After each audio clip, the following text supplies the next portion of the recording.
बिस्मिल्लाहिर्रहमानिर्रहीम। अस्सलाम वालेकुम। मैं हूं डॉक्टर ज़ुमैर और मेरे साथ हैं डॉक्टर फारूक उस्ताद। 8 फरवरी के इलेक्शंस हो गए। इलेक्शन के जो रिजल्ट्स रात को हम सोए हैं कि जी पीटीआई जीत गई है, आज़ाद कैंडिडेट्स जीत गए हैं और सुबह सारी टेम्परिंग करके रिजल्ट्स चेंज कर लिए। बहरहाल ये एक पुरानी अब स्टोरी हो गई हुई है कि बातें अब इससे बहुत आगे निकल गई हैं। हम डॉक्टर फारूक उस्ताद से पूछेंगे। सबसे पहला सवाल उनसे ये है, अब पीटीआई के पास ऑप्शंस क्या हैं, क्योंकि अभी तक ये जमात बहाल नहीं हुई, इन्होंने इलेक्शन कराने हैं, अपने आप को एक सियासी जमात के तौर पर पार्लियामेंट में मौजूद करवाना है, तो उनके पास ऑप्शंस क्या क्या हैं हुकूमत बनाने के, पंजाब के अंदर भी और फेडरेशन के अंदर भी? देखो, होता यूँ है कि जब अभी गिनती जारी है, अभी भी कुछ सीटें रह गई हैं, उसके बाद फिर जो इलेक्शन कमीशन है वो नोटिफिकेशन जारी करती है। वो जब नोटिफिकेशन जारी करती है तो फिर आपको अपने जो फाइनेंसेस हैं हर उम्मीदवार को वो डिक्लेयर करने होते हैं। ठीक है। वो जब डिक्लेयर हो जाते हैं तो उसके बाद फिर आप को इजाज़त मिलती है या आप कानूनी तौर पे कर सकते हैं कि आप असेंबली में बैठ के चले जाएं, वहाँ पे आप वोट लेते हैं और फिर आप मेंबर बनते हैं। तो नेशनल असेंबली की सीटों में से कितनी इस वक्त आजाद उम्मीदवार वो ये तो मैंने एक थ्योरेटिकल आपको सीधी बात की ना। अब हो ये रहा है कि चूँकि पीटीआई के साथ इन्होंने बहुत ज़्यादा धांधली की है, इन्होंने नताइज तब्दील किए हैं और इस तरह नताइज तब्दील किए हैं कि साफ नज़र आ रहा है कि बेईमानी हुई है। तो वो बहुत सी वो अदालतों में चले गए हैं या वो जो ट्राइब्यूनल्स में चले गए हैं और ट्राइब्यूनल्स ने उनको स्टे भी दे दिया है। तो 10-12 ऐसी सीटें यहाँ पे स्टे मिल गया। इसलिए हमारे पास एग्जैक्ट फिगर नहीं आ रहा आप जो कह रही हैं ना। वैसे चूँकि एग्जैक्ट फिगर तब आएगा कि जब ये उनका कोई फैसला होगा तो हमें पता चलेगा कि क्या। लेकिन ये कहने के बाद ये मैं कहूँगा कि पीटीआई ने इसके बावजूद भी रिगिंग वगैरह के उनकी एक वाज़े अक्सरियत है।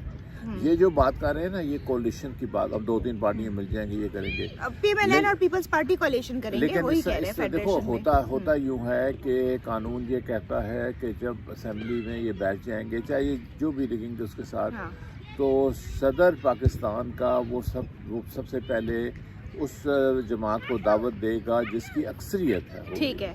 उनको वो हुकूमत बनाने की दावत देंगे। ठीक है। जब वो हुकूमत वो कोशिश करेंगे, उनको कुछ दिन देंगे, जब वो हुकूमत नहीं बना सकेंगे तो फिर वो दूसरी जो जमात है उसको दावत देंगे। तो ये फिर इस तरह प्रोसेस चलेगा। इससे पहले मैं एक और जल्दी से बात कर दूँ कि देखिए, अभी ये आज़ाद उम्मीदवार के तौर पर ये मुंतखब हुए हैं। इनका एक और मसला भी है। ये मसला एक तो नहीं है ना, इनके लिए तो चूँकि सारे जो अदारे हैं वो जुट गए थे कि इनको हमने शिकस्त देनी है, चूँकि ये हक़ की बात क्यों करते हैं और आज़ादी की बात क्यों करते हैं। तो इसलिए इन्होंने या तो ये किसी जमात के साथ मिलेंगे, क्योंकि रिज़र्व सीट्स आनी है ना। वो जो हुकूमत साजी होगी वो तब होगी जब रिजर्व सीट्स भी आ जाएंगी। अच्छा, या तो किसी जमात के साथ मिलेंगे या फिर ये अपने इलेक्शंस करवाएंगे। इलेक्शंस उन्होंने पहले भी कराए हैं लेकिन वो तो माने नहीं ना गए कि इनके इलेक्शंस। ये 2 ऑप्शन नहीं, तीसरी भी है। अच्छा, तीसरी ऑप्शन ये है कि अदालत कह दे कि आपसे सिंबल तो हमने ले लिया था इलेक्शंस के लिए, लेकिन आप एक जमात हैं, मौजूद है, तो वो फिर सारे जो आज़ाद हैं वो उसमें शामिल हो जाएं। तो इस तरह के 3 ऑप्शन है। अच्छा, यहाँ एक और मुझे बात बताएं, क्या आज़ाद जो उम्मीदवार हैं उनके ऊपर पीएमएलएन की तरफ से और ख़ास तौर पे ज़रदारी साहब जो हिस्टोरिकल ब्रोकर हैं उनकी तरफ से एक प्रेशर नहीं बिल्ड होगा और उनको भी ये मजबूर किया जाएगा कि वो अलायंस ना करें पीटीआई के साथ? डू यू थिंक सो ये पॉसिबल है? देखिए, बात ये कि तो फिर आप वो इलेक्शन और जमहूरियत और वो तो ना हुई ना, ये तो फिर मतलब धांधली और वो सारा चक्करबाजी होगी। और आवाम ने वोट इसीलिए दिए हैं कि वो अलायंस करेंगे। देखिए, वो लग ये रहा है कि ये बहुत मुश्किल होगा किसी भी उम्मीदवार के, कोई भी मेंबर के, जब तो मेंबर हो गए, किसी भी मेंबर के लिए कि वो पीटीआई को छोड़ के दूसरी जमात में जाए। इन्होंने हशर नहीं देखा, जो खटक था वो दोनों उसके सारी सीटें, बल्कि सारी सीटें वो हार गए हैं। उसके बाद जहांगीर तरीन जो था उसका क्या हशर हुआ है, दूसरों का क्या हशर हुआ है। तो इनको लोगों को ये तो सियासतदान है, अपने इलाकों में रहते हैं, इनको पता है लोगों की मूड क्या है, वो क्या चाहते हैं। तो इसलिए बहुत कहने का मतलब है बहुत मुश्किल हो जाएगा कि ये इस किस्म की। लेकिन अगर ये मार धाड़ के और इस किस्म की अपनी साजिशी तबीयत के से मजबूर होकर ये सारा कुछ कर भी लें तो उसकी लेजिटिमेसी क्या होगी? नहीं, हाँ, अब आपने जो बात की, देखिए جب حکومتیں بنتی ہیں نا تو ان کے پیچھے ایک مینڈیٹ ہوتا ہے عوام کا. بالکل. اگر آپ عوام کا مینڈیٹ چھین لیں یا ان سے اس طرح کی بے ایمانی کر کے تو پھر وہ اپنی جو لیجیٹیمیسی ہے اس کو وہ کھو دیتے ہیں, اندرونی طور پہ بھی اور بیرونی طور پہ بھی. باہر کے ممالک بھی آپ کو اس حکومت کو نہیں مانیں گے. ٹھیک ہے. اس سے پھر یہ ہوگا کہ ایک افراتفری ہوگی. افراتفری کا نتیجہ یہ ہوگا, جیسے آپ نے بھی کسی سے بات کی تھی, ہم بھی کر چکے ہیں بہت سارے, کہ اس سے پھر جو اکنامک جو آلریڈی ہماری اقتصادی حالات ہیں وہ اور بھی زیادہ بہت خراب ہیں, بالکل وہ اتنے خراب ہو جائیں گے کہ یہ ایسے ملک سسٹین نہیں کر سکے گا.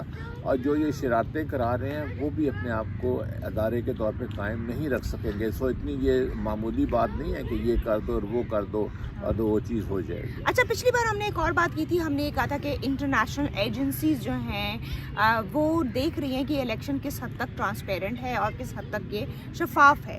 تو اس کے مطابق مجھے یہ بتائیں کہ امریکن کانگریس سے بڑی دیر لی اور برطانیہ کے بیان کے بعد انہوں نے شروع کیا امریکی کانگریس کے مختلف جو اراکین ہیں یہ کہنا کہ نہیں یہ الیکشن صاف اور شفاف نہیں ہے, کیونکہ اس سے پہلے ہم امیڈیٹ رسپانس ان کا یہی دیکھ رہے ہیں کہ آگے چلنا چاہیے, آگے چلنا چاہیے.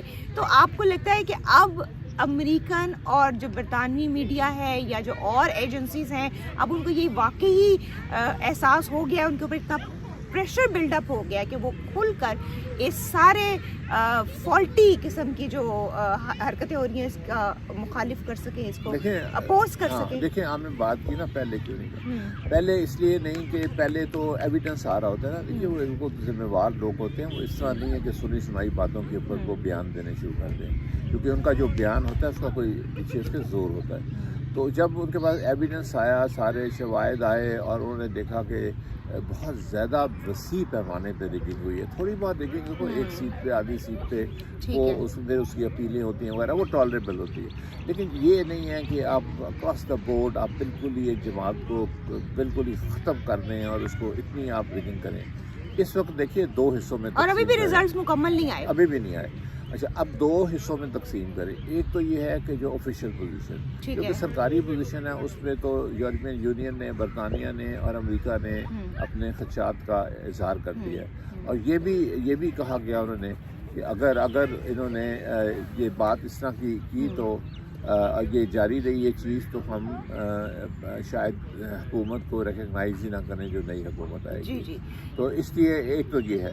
دوسرا, میڈیا میں آج بھی دیکھ رہا تھا کہ ایڈیٹوریلز لکھے ہیں گارڈین نے, واشنگٹن پوسٹ نے, نیو یارک ٹائمز نے, ٹائم نے, اکانومسٹ نے, اور اس میں انہوں نے صاف کہا ہے کہ بہت سخت بلیٹنٹ, بہت ہی پریشان کن ریگنگ ہوئی ہے جس سے جمہوریت کی روح اور عوام کا جو مینڈیٹ ہے وہ اس کو سیبوٹاج کر دیا گیا. ٹھیک ہے, تھینک یو ڈاکٹر فاروق حسنات. لیکن ابھی آنے والے 2-3 دن جو ہے بڑا اہم ہے. آپ مجھے صرف ایک بات بتائیں, کیا زرداری صاحب اپنا روایتی کردار جو وہ بروکر والا یوز کرتے ہیں, جس طرح پہلے سینیٹرز کو وہاں پر بند کر کے سندھ ہاؤس کے اندر پیسے دینا دلانا, یہ سارا کچھ کر کے وہ کامیاب ہو سکیں گے جو دونوں پی ایم ایل این اور پیپلز پارٹی کرنا چاہ رہے ہیں؟ سب کچھ جو ہمارے سامنے مثالیں ہیں, پہلے بھی یہ ہوا, اس میں کچھ لوگ انہوں نے خریدے لیکن ان لوگوں کا حشر کیا ہوا, الیکشن میں حشر کیا ہوا, لوگوں نے کیا کیا, کس طرح کو شکست ہوئی.